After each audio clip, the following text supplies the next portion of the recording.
good evening to you. This is PACIS TV, and I give you warm welcome to our news edition. I am Benjamin Kwizera, and these are the headlines.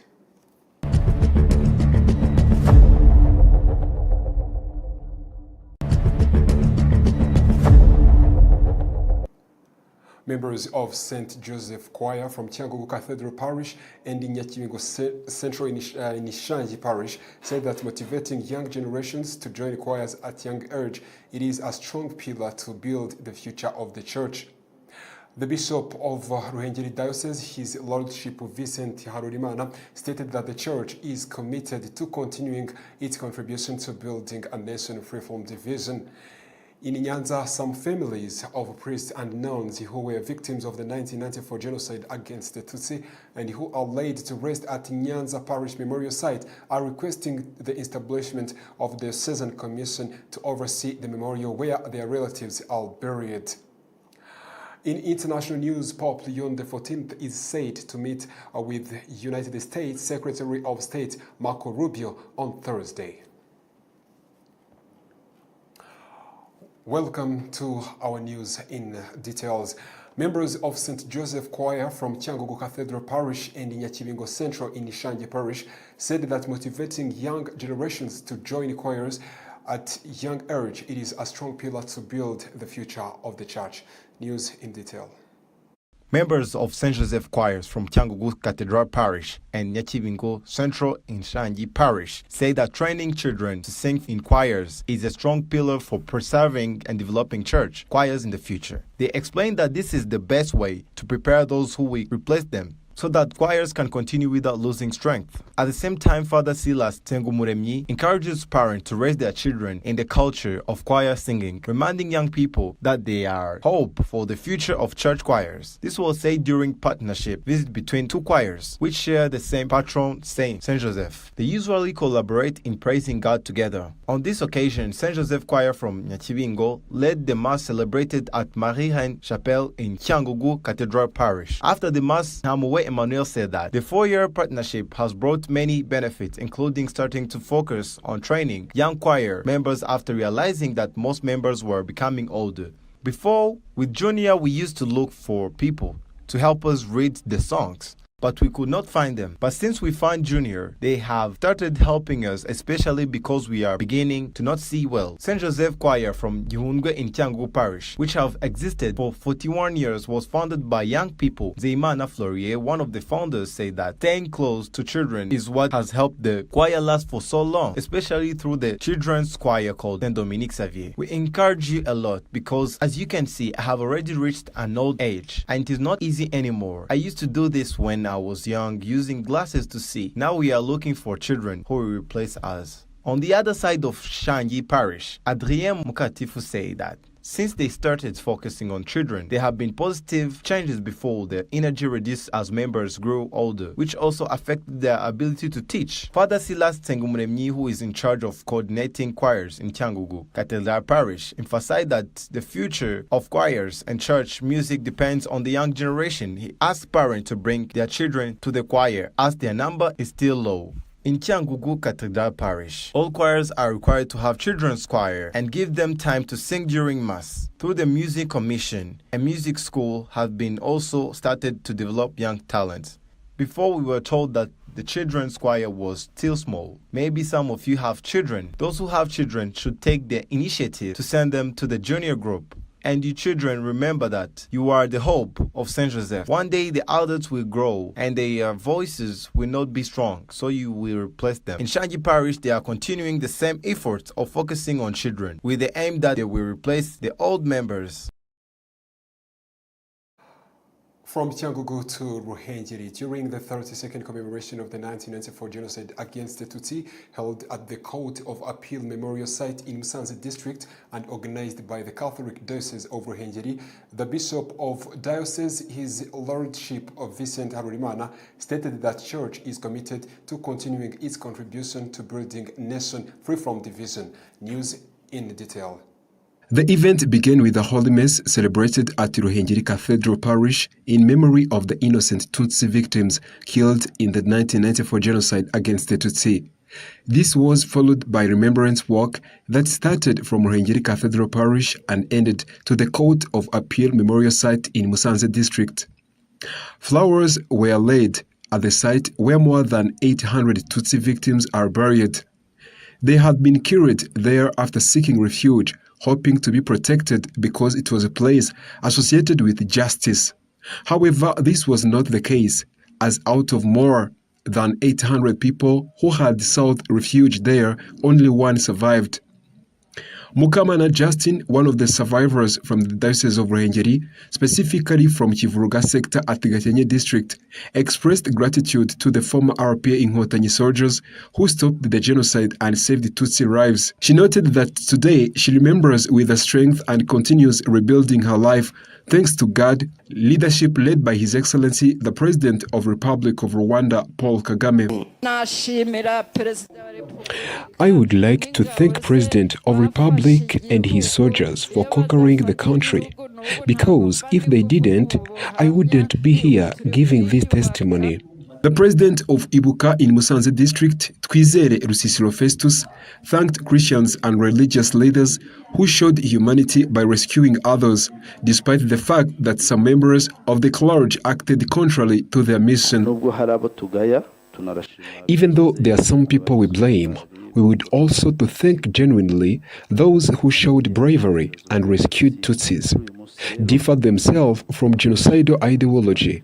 Today, Ibuka thanks good Christians who still hold on to unity and emphasizing Ndi Umunyarwanda through groups of justice and peace. Meanwhile, the governor of the Northern Province, Maurice Mugabowagahunde, commended the Catholic Church for its role in helping Rwandans rebuild their lives based on unity. He urged other churches and denominations to follow the example of Catholic Church in commemorating genocide against the Tutsi and to provide information about locations where victims' remains may still be found so they can be given a dignified burial.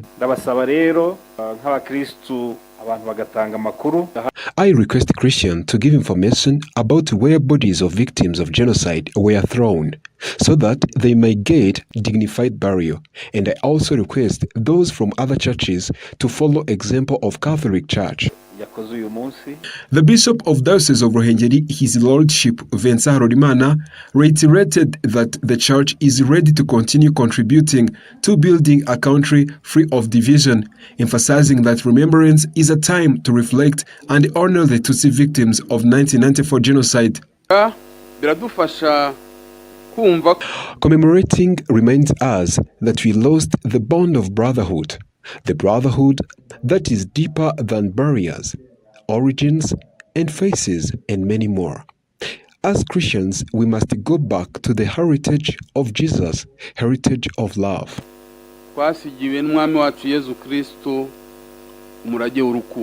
Currently, the Catholic Diocese of Ruhengeri has provided loans to expand the Musanze District Court of Appeal Memorial Site. The bishop also called on all Christians to remember while rebuilding themselves and to continue praying for Tutsi who were killed during the 1994 genocide against the Tutsi. From Ruhengeri to Nyanza, families of priests and nuns who were killed during the 1994 genocide against the Tutsi and are buried at the Nyanza Parish Memorial Site are calling for diocese to establish the commission to oversee the site.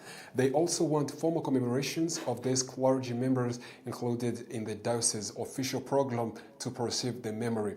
Redemuta Uwimana, speaking on behalf of the families, emphasized that the need of a single central memorial site and a permanent day dedicated to remembering the priests and the nuns who lost their lives during the genocide. She stressed that such steps are essential to honor the legacy and ensure future generations remember their sacrifice. Bishop Jean Bosco Nagungira of Butare Diocese confirmed that the Church has already initiated measures to preserve the history of these clergy members, while the program has not yet been fully incorporated into official district commemoration activities. He assured the families that victims' history will not be forgotten. From Butare back to Kigali, Rwandan Catholic Church encourages social media users to strengthen faith through digital engagement. In Rwanda, social media users active in Catholic Church say that sharing faith-based messages online not only inspires others but also deepens their own spiritual journey. The Church is encouraging these users to act as bridges connecting to the Catholic community with the wider online audience. The call was highlighted during the inaugural Catholic Influencers Connect, where participants shared how digital engagement strengthens their faith even before it impacts others.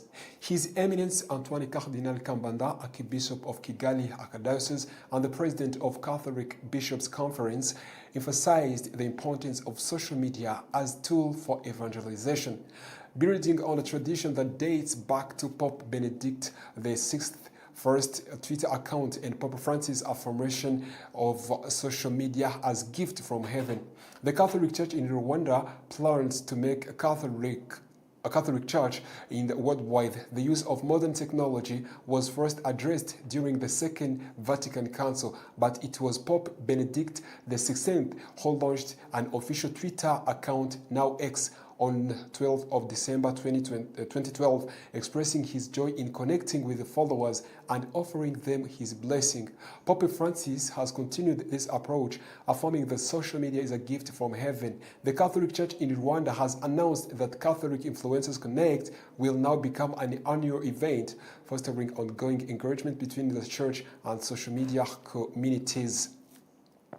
From Kigali to Kabgayi Diocese leaders celebrate the retreat focused on child development. School leaders in Kabgayi Diocese have praised Bishop Balthazar Ntivuguruzwa for organizing a retreat that strengthened their commitment to nurturing children under their care, guiding them as responsible caregivers and mentors. The retreat, organized by the Diocese Education Department, carried the theme, train a child in the way they should go, and even when they are old, they will not turn from it. Participants said the retreat renewed their awareness of best practices in child development and parenting, providing a platform to share strategies for raising capable and resilient children. They expressed gratitude to their bishop for bringing them together to exchange insights and strengthen their role in guiding young lives. Kabgayi Diocese oversees 405 Catholic schools, including 192 preschools, 104 primary schools, and 110 secondary schools, educating over 21,000 students. Bishop Balthazar Ntivuguruzwa reminded school leaders that they hold the key to shaping the future of the children entrusted to their care. After a short commercial break, we are coming back with international news.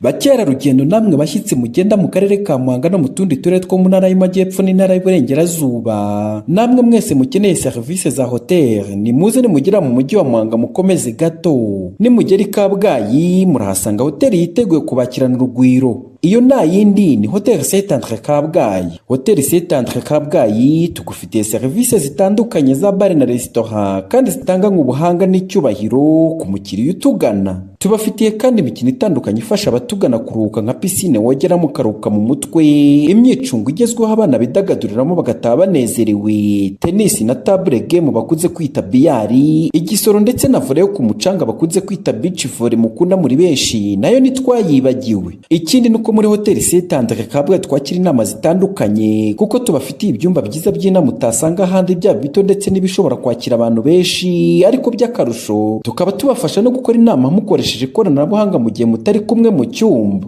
Kubifuza serivisi za catering, Hotel Saint-Andre Kabgayi amafunguro n'ibinyobwa tubibagerezaho ku gihe. Tubafitiye ibyumba byiza byagutse biri mu byiciro bitandukanye, harimo n'ibyo bakunze kwita suite mu ndimi z'amahanga, ndetse byose ukaba ubibona ku giciro cyiza. Muri make ugeze muri Hotel Saint-Andre Kabgayi ahora yifuza kugaruka kubera uburyo yakiranye ubwuzu n'icyubahiro tutasanga ahandi, kuko serivisi tuzitanga kinyamwuga kandi zishingiye ku ndangagaciro za Kizizi. Ku bindi bisobanuro waduhamagara kuri telefone ziri kuri ekara yawe cyangwa ukatwandikira unyuze ku mbuga nkoranyambaga zacu zitandukanye. Hotel Saint-Andre Kabgayi, imfura mu mahoteli mu gutanga serivisi nziza inoze kandi ku gihe.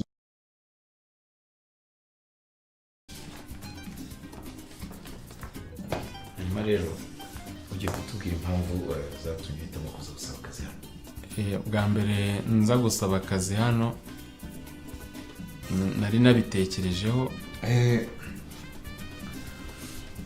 mbabarire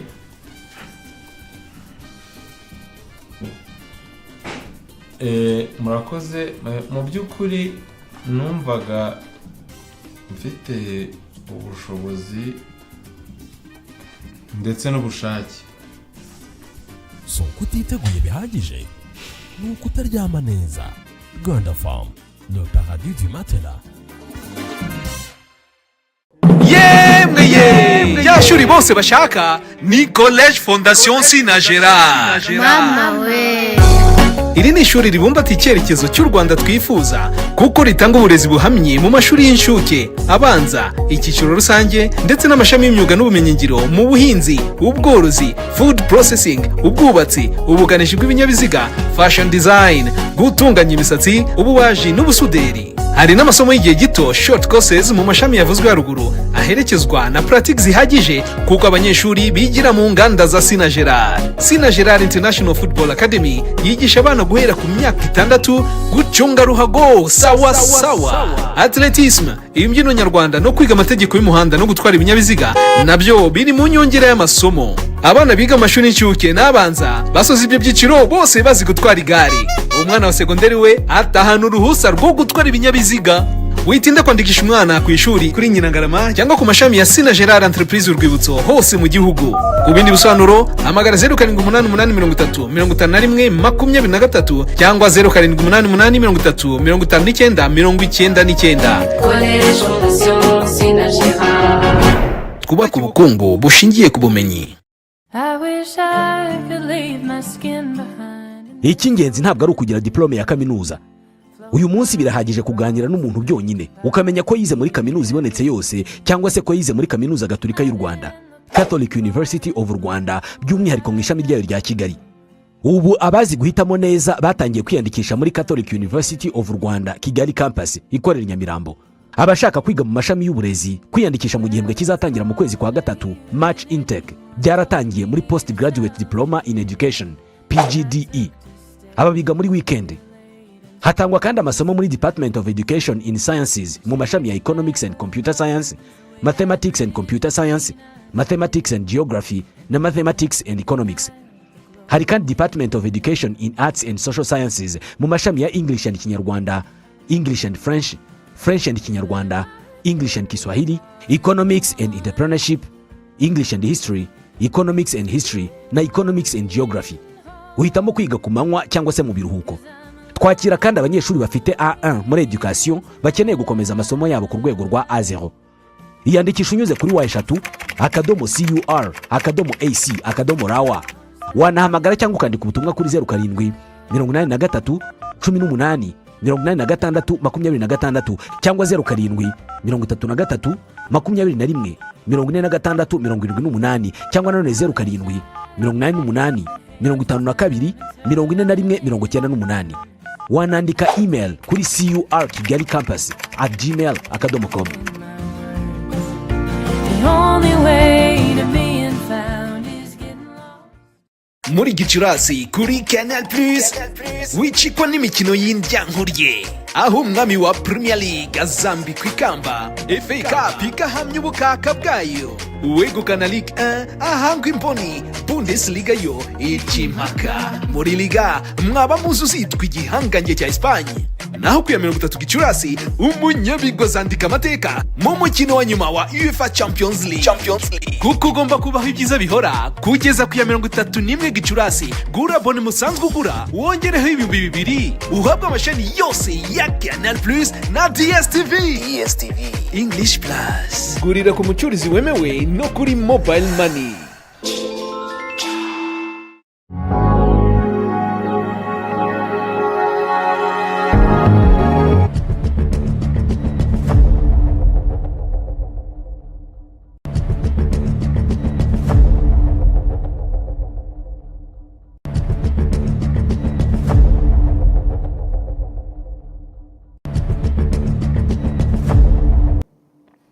welcome to our international news tonight.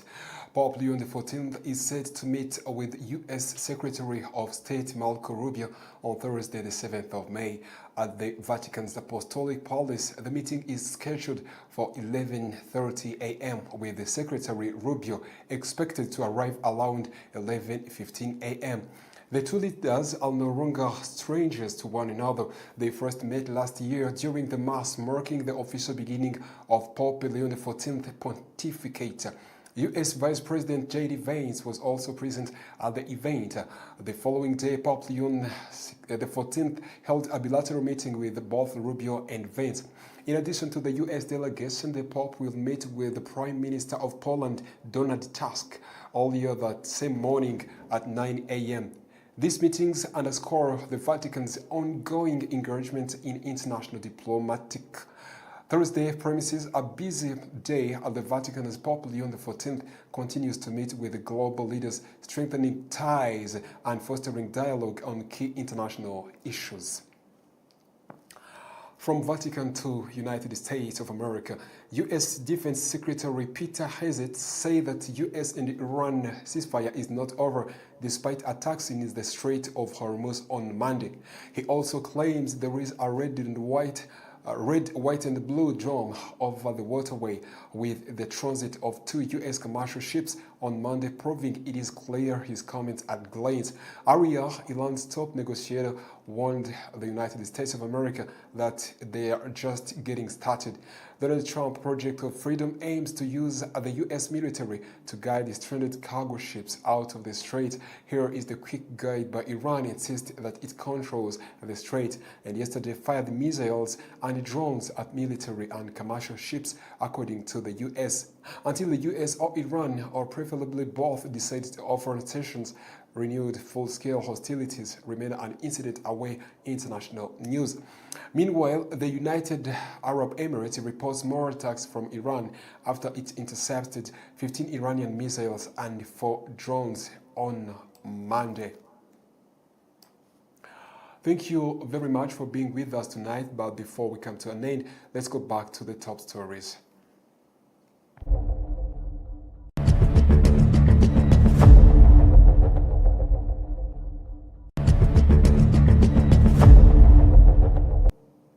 In Cyangugu, members of St. Joseph Choir from Cyangugu Cathedral Parish and Nyakibingo Central in Ishangi Parish said that motivating young generations to join choirs at young age, it is a strong pillar to build the future of the church. In Ruhengeri, the Bishop of the Diocese, His Lordship Vincent Harurimana, stated that the Church is committed to continuing its contribution to building a nation free from division. In Nyanza, some families of priests and nuns who were victims of the 1994 genocide against the Tutsi and who are laid to rest at the Nyanza Parish Memorial Site are requesting establishment of a diocesan commission to oversee the memorial where their relatives are buried. In international news, His Holiness Pope Leo XIV is set to meet with U.S. Secretary of State Marco Rubio on Thursday. Thank you very much once again for being with us on PACIS TV. I am Benjamin Kwizera. Good night.